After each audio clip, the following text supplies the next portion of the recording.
Hello, welcome everyone.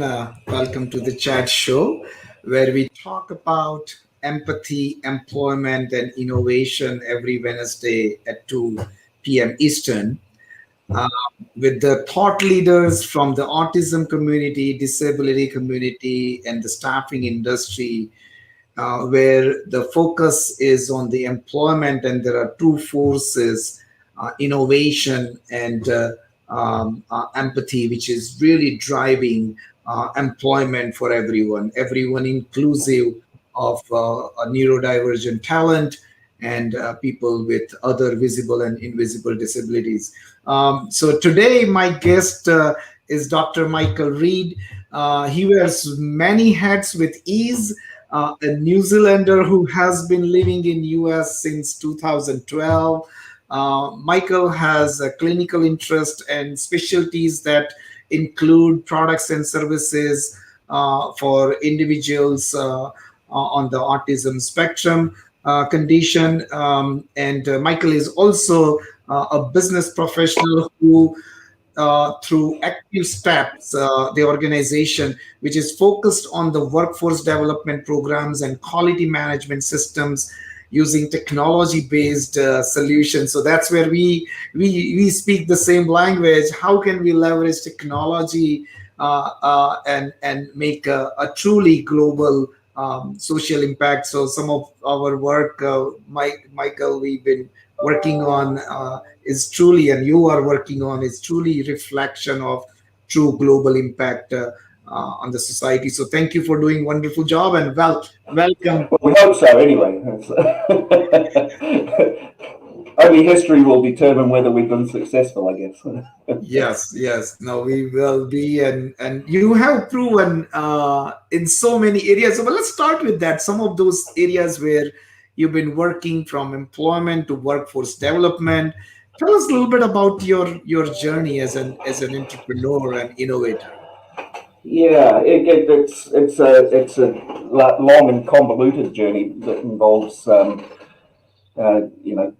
different locations around the world, as well as kind of different focus of interest. But it's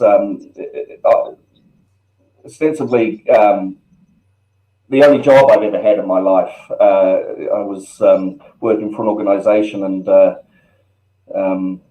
for quite some time, the frustration that I felt as a kind of clinical lead was the impact on the quality of the services that we could deliver, and mental health services was seriously being impacted by the quality of the training. And you could draw a direct correlation between not just the training itself, but also the then ongoing support and the conditions and what have you that you built for your staff. That correlation, I needed to try and determine whether or not there was also a causation factor.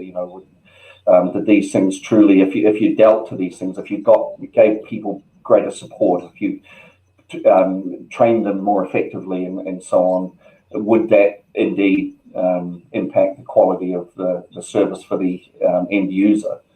Anecdotally, I think we'd all say, oh, well, of course it does, but of course scientifically you have to make sure that that is the case, because things aren't always as they seem.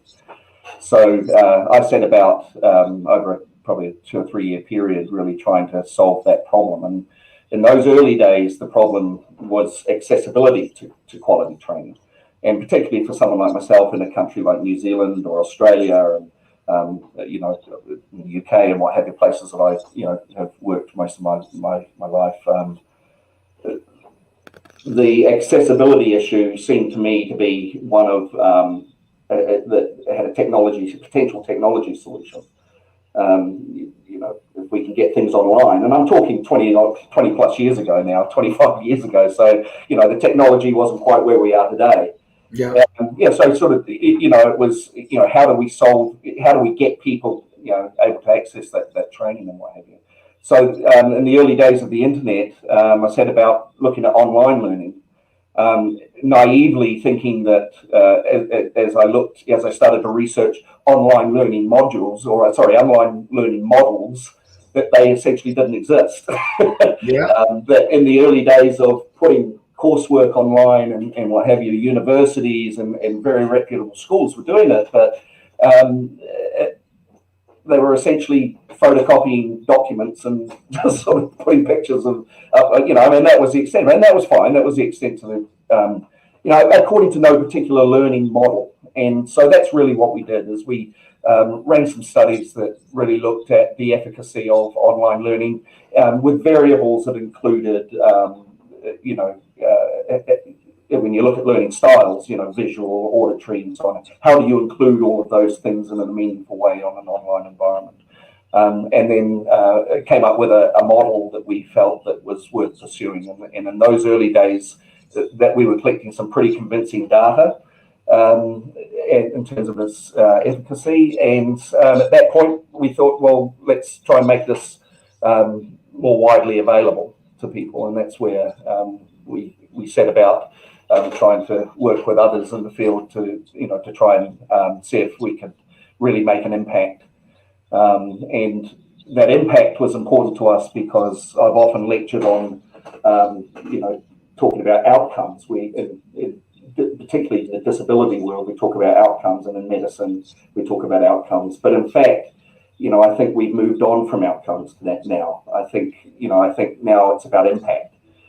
You can get outcomes, but what impact is it having on society and in communities? And it's an interesting philosophical question, because people, I think, automatically assume if you've achieved an outcome that you're going to have an impact. But again, scientifically, that isn't necessarily the case. So what we've done is really moved all of our models and our measures, the way in which we measure what we do, towards not just outcome but impact. so we can look at measurable difference that we're making in people's lives. So that's a short synopsis of the Yeah, journey. no, that's great. I know you have various products and services in this area of training, and Yeah. that is really in the world of autism and disabilities. This is one of the very big challenge for countries like India and the US, the not having enough bandwidth. And so, as an entrepreneur, right? We always talk about and as you know, our theme of the today's discussion is empathy in Sure. business. So throughout this journey as an entrepreneur and a successful entrepreneur, what is the role empathy has played in your view? It's interesting, Nish, because taking an empathic approach is, whether or not, sorry. What is that? Did you say So I use the word empathic. I know that empathic? in other parts of the world they may use the word empathetic. Okay.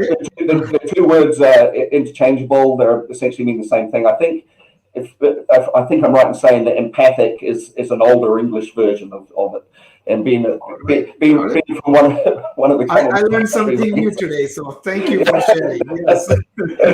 you didn't know you were coming for an English language lesson. So taking an empathic approach to employment is, even if you're not a naturally empathic person, just makes good business sense. And we should be doing it anyway because it's the.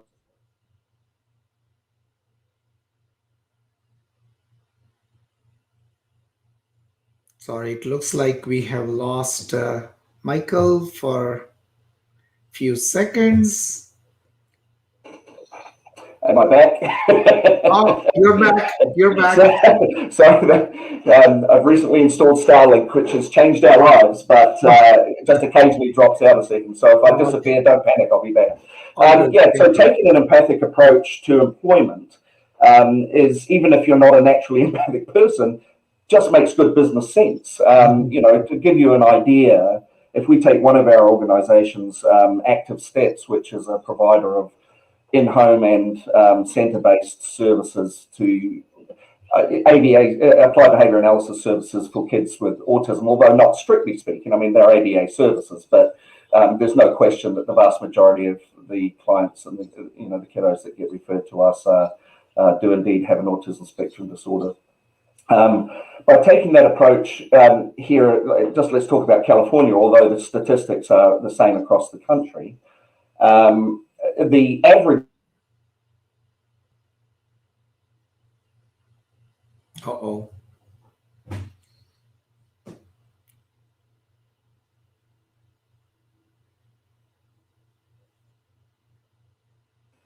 Hopefully, Of course, we're going to have nothing but internet trouble now, but so I'll just keep talking about it. Here in California, the average turnover is something like 45 to 50% for that direct service. I mean, it rivals the fast food industry, quite honestly, and I think the natural response to that has been, for a lot of organisations, not all, but for a lot of organisations, has been just get really good at recruitment. So yeah, they're going in out the back door, but let's just make sure they're coming through the front door as quickly as they're going out, and we'll keep on top of it. And it's certainly legitimate in terms of its approach. However, when we look at the cost of that, even at that direct service level, when you look at the real cost of employing somebody, by the time you look at, not just the advertising and what have you, but the time of your HR department, your accountancy department to do salaries and wages and things like that. If you take all of those into consideration, even for that entry level position, it costs an organization between $3,000 and $5,000 to recruit. Now, so for every person you can hang on to for a longer period, that's money saved. To give you an example, we like to think in our companies that we take an empathic approach to both the way we recruit, but also the way we treat people once they're once they're working with us. And our turnover, and we're not huge. I mean, it's about 120-ish staff or something like that. Our turnover is currently sitting at about 18%. Oh, wow. Now, in any other industry, if I was an employed person, I'd probably get the sack for that because it's too high. But in this industry, compared to the 45 and 50%, it's pretty significant. And we we have some pretty good data that supports the fact that taking a very specific approach as we do, which is entirely built on empathy, understanding people's positions, understanding where they come from, walking in their shoes. Now, you can't please all the people all the time. There's no question. We don't always get it right. but we like to think that adopting that approach is certainly contributed significantly to that lower turnover. We also survey staff and what have you on a regular basis. But I think probably the most important approach, the most important, philosophy that we've tried to engender into the workforce is transparency. I don't believe that, basically the transparency, we will share anything with anybody. They can ask any question they want, and we include everyone in decisions. Even, if we're struggling to come up with a solution for a problem, we'll sometimes send it out to staff. What do you think about this? You tell us. We're currently looking for a new centre in Orange County here in California. What we're doing is trying to involve the very people that are going to use that building, in making the decision about where we end up. They're the ones that do the work, but they're often the first people that are left out of the process. Those what we call direct service staff, those what I've erroneously, I think, referred to as entry level staff, are in fact the most important positions that we have. And if we support and look after those individuals the best we can, and when we get it wrong, try and continuously improve that, what we call CQI, or continuous quality improvement, then I truly believe, and also believe we have data to support, that it is a good business decision as well as the right thing to do anyway. Yeah. So it's from every angle, it's win-win, right? And it feels good also as a leader when you take that approach. It builds a culture where there is more trust. As you said, transparency is building the trust, and ultimately, of course, it's a cost savings in terms of the replacement, human resource replacement cost versus so that is really thank you for sharing some of your thoughts on this. Changing the gears a little bit, as a thought leader and an entrepreneur, what would be your first piece of advice for businesses looking to hire individuals on neurodivergent talent or people on the autism spectrum as part of their workforce? Yeah, I mean, what I'm about to say, I mean quite honestly, and I truly believe it. If an individual, whatever the position is, whether it's working for our organisation or whether it's working for in a different industry, whatever it might be, I truly believe that a business should be blind to a disability, provided the individual can demonstrate that the job at hand can be completed, and they may require some certain types of support and what have you. And you're a business, and I get that. I understand that there's profits to be made, and there's if a bigger business, shareholders to please, and so on. But at the end of the day, I really believe strongly in corporate responsibility, and that corporate responsibility includes not hiring people with disabilities just to tick that box, but to truly do it in a way that is meaningful, not just to the person, but to the wider community. So that you're not just doing the right thing, but you're also being seen to do the right thing. It's important because people need to get that message.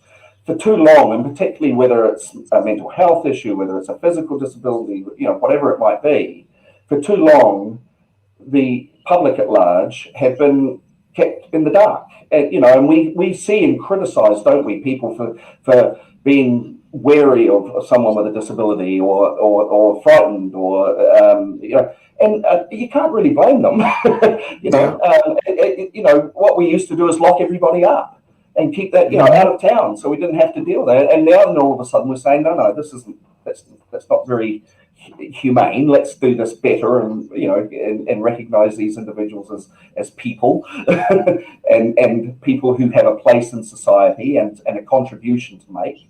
And if they do that in a genuine way, I think it's not just good, as we said, for the business, but I think it's good for the community. It's good for people to see what's happening, and so it's not just words. I think it's a bit like the difference between that we might talk about empathy versus sympathy, for example. We might have sympathy for somebody, but it's not a worthless emotion. But unless you're doing something about it, which I believe is what empathy is about, then it really isn't contributing anything. It's not helping the individual. It's not helping society. It's not helping the community, and so on. So if we can take a more empathic approach to it, then what that requires, by definition, is that we're actually taking some action. I think that said, it's a journey, and I wouldn't be critical of anybody who's just finding their way, because perfection's a long way off, and what you need to be seen as an effort and a start. It's what I call the Nike approach to mental health and disabilities: is just do it. Just get on with it. Just do it. Love it. Nike approach. Just do it. And I agree. It's a corporate responsibility, and it's not about checking the box. It's just about doing the right thing, and it makes business sense. So talking about business and innovation and technology, I know you are as an innovator working on several tech-driven products. How is empathy, in your view, are playing a role as you are building the solutions and technologies for the disability community overall? I think for me, it's as much about that educational process as anything. The role that it takes it's a very pragmatic one, quite honestly. First of all, we have a set of values that we live by and do business by.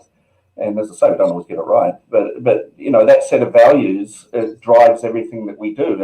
And in the business community, there's those who would say that sometimes disadvantages you, and it does. There's no question. If we didn't, we've had opportunities and been in situations where doing the right thing isn't necessarily the best for the bank account. But I think that's for the conscience and philosophy and values of an individual business, and the people who run it. But wherever you sit with it, for us personally, your question with regard to empathy in our businesses, it literally drives everything right down to the way we write documents. We hopefully any document that you read within our organisation, you should be able to sense and read within it. That particular set of values that we embrace and try and practice as well. Again, we don't get it perfect all the time, but the important thing is the journey, and that you've got that what I call CQI, continuous quality improvement approach to things. In reality, that question isn't for me, is it? It's for the people who I work with, and it's for the people and for the clients that we deliver, we provide services to, because it's easy for me to say those things. Whether or not it's the case, it really needs to come from the people who ultimately are affected by by it. So, yeah. Yeah, no, I absolutely.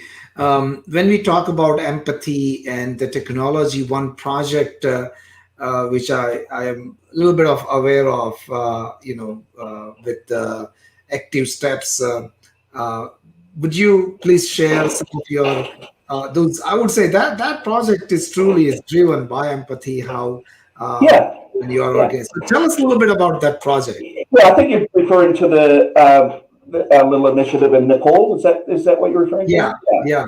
So my business partner and very close friend Tom McCall is, he's also been around for a while, like myself, and he was contacted by a mutual friend's daughter. Actually, it's just kind of like it's like a family tree, isn't it? Just all these branches over here. Who had somehow got in contact and been approached by an organisation in Nepal, a small organisation trying to start a school or centre, let's call it, for kids with autism, and it was really their solution to a problem that they were experiencing in their small town, because there was nothing else available. So they decided to Yeah. take the bull by the horn and find their own solution. Sadly, in Nepal, as with many other parts of the world, resources are somewhat scarce. And so what we've done is partnered with yourself, with one of your organisations, and also with the centre in Nepal to try and get them access to online training and ongoing support, clinical support, which we can provide using technology. So that means that they, of course, need reliable internet connections. They need tablets and computers and so on. And so that's the goal, is to get the technology to them, making sure that we've got reliable internet connections, which we're researching. Starlink is due there next year, so I'm hoping that will have an impact. It'll be a beta test, but fingers crossed for that. We're currently sourcing tablets that we can send them, and then we will cover the costs and what have you of that. But the important thing here is that is the ongoing support. It's all very well going through a course, getting a credential. In my view, and somewhat perhaps controversially, and I'm sure the clinicians may have a view on it, when you qualify, when you get your credential, when you tick the boxes and say, yes, I've got all the bits of paper that I'm supposed to have, in my world, that's just your license to start learning in the real world. And you certainly have, you understand the principles, the concepts, and what have you, but the application of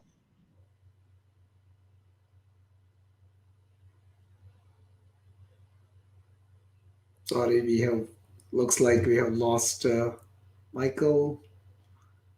Hopefully, he will be back soon, any minute. Yeah, a little bit in continuation. Maybe I will continue till Michael comes back.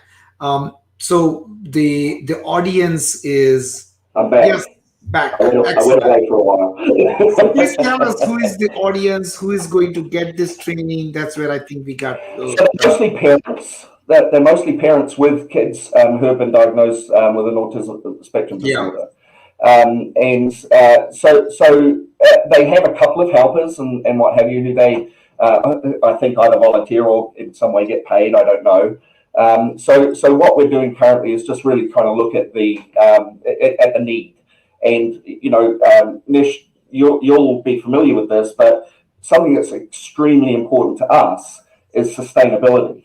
There's no good just flying in, doing something good and flying out again. I mean, you have to have something that is a long-term, permanently accessible resource in order to achieve sustainable outcomes and impact. So that's sustainability, and that also runs through everything we do in our own businesses as well. You know, and that's, you know, people have often asked me why have I gone down the for-profit line in business, and apart from, you know, having to earn a living, my answer is simple and again somewhat controversial, and that is, you know, I truly believe that in order to be sustainable, you need to be a good business, and that good. When I say good business, I don't necessarily mean making big profits, but good business practices, and that's where the empathy comes. You know, treating your staff well, making sure you've got enough resource to pay them, you know, what they are worth. Make sure that that you've got enough, you know, resource to be able to, you know, do great things for your clients, get new initiatives going, but not just as a one-off. Something that, again, is, you know, you can continue doing because you can see the impact that it's having or measure the impact that it's having. So yeah, I mean, you know, it makes good business sense whether you're a for-profit or not-for-profit organization. You still need to look at sustainability, and if you're, you know, so for us, it was better to be a good business and bring in revenue than try and fundraise. They're both legitimate ways of going about things, but for us, we felt that was a more sustainable approach to things, more in our control, as it were. No, absolutely, and that is truly, it reflects how you run your business in an empathetic way, and some of your projects which you just described in Nepal, that's really admirable, because we all know that having that bandwidth, having that expertise, and how do we tap into parents who is passionate, who is dedicated to help their family members, but they don't know some of the best practices and research Yeah, driven. yeah. You know, you mentioned families, Nish, and you know, it drives. You know, one of my bugbears is, you know, I often hear people talking about, oh, you know, this family, oh, they're not, you know, they're always cancelling, or they're, you know, they're not. They're always late, or they get, you know, and it's like they've got to get, you know, and we wag our finger at them, sort of saying, you know, if you can't improve this, you know, we can't delivering services like that, and that there's no empathy there. It's not understanding that that family might have 15 people living in a 2-bedroom house, and it's chaotic, and you know, they're trying to earn a living and support everybody, and they're doing the best with what they have. And if you understand that, you can adapt your own attitudes and behavior accordingly, in an understanding, an empathic way or an empathetic way. You know, to wave the big stick and say, oh, well, you've met that 3 strikes and you're out, which I see all the time. And it's like, you know, what? This might be a family who's already struggling, who's already doing the best they possibly can for their child and the rest of their family. And, you know, we should be part of the solution, not part of the problem. And, you know, and you know, I hope that in our businesses that we do that well.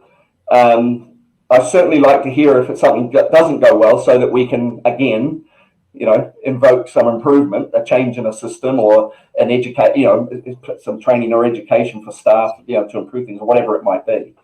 The other thing I'd mention around families is, you know, when it comes to the sorts of services that we deliver, what we provide for people, families are critical. This is not a take a child out of an environment, fix it, and put it back in again.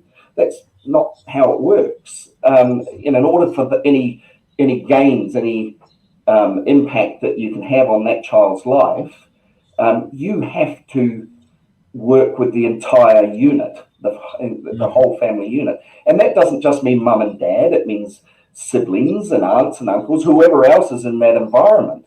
You know, and that's probably the single hardest thing, because, of course, as a business, insurance companies, you know, in the US, it's an insurance-based system, as you know. It's different in other countries, but no, they'll pay you to work with the child, to deliver ABA by behaviour analysis with the child, and maybe some parent training or something like that, and education around autism or something like that. And that's great, but what about the other 5 people that live in the household?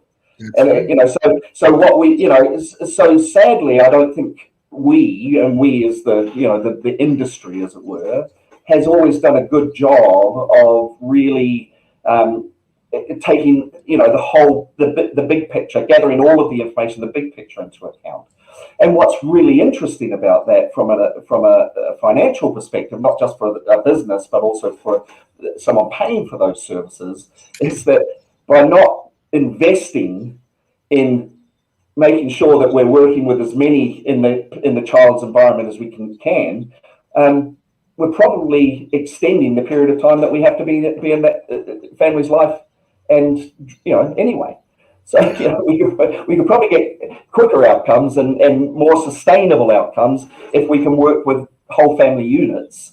But that's it's very difficult because And what Michael, I wish we could continue, but what I heard this is a so important message that how as a business you are taking holistic approach towards providing the services, holistic, empathetic approach towards providing the services. It's so important because it's that whole ecosystem, and that's what we try to do also when we are working on building those employment models for people with disabilities.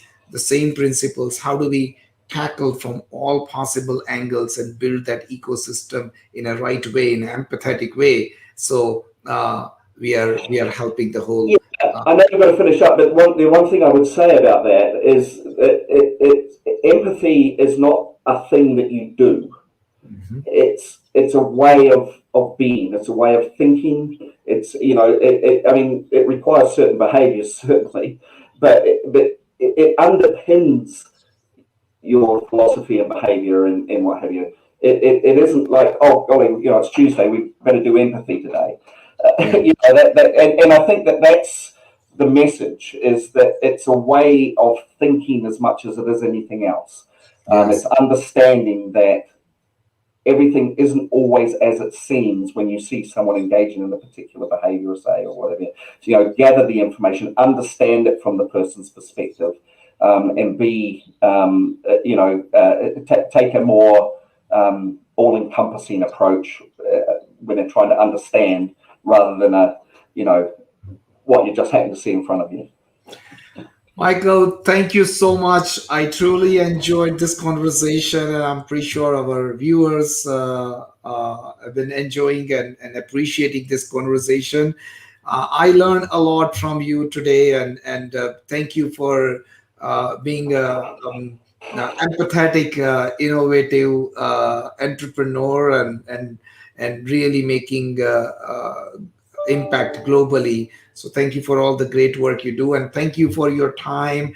Thank you, Ginger, for doing amazing work and surviving through these technical difficulties. Sorry about that. Trust me, compared to what we used to have, it's fantastic.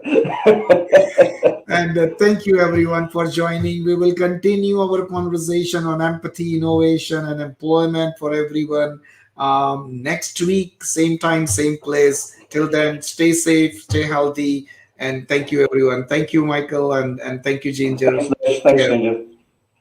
Cheers.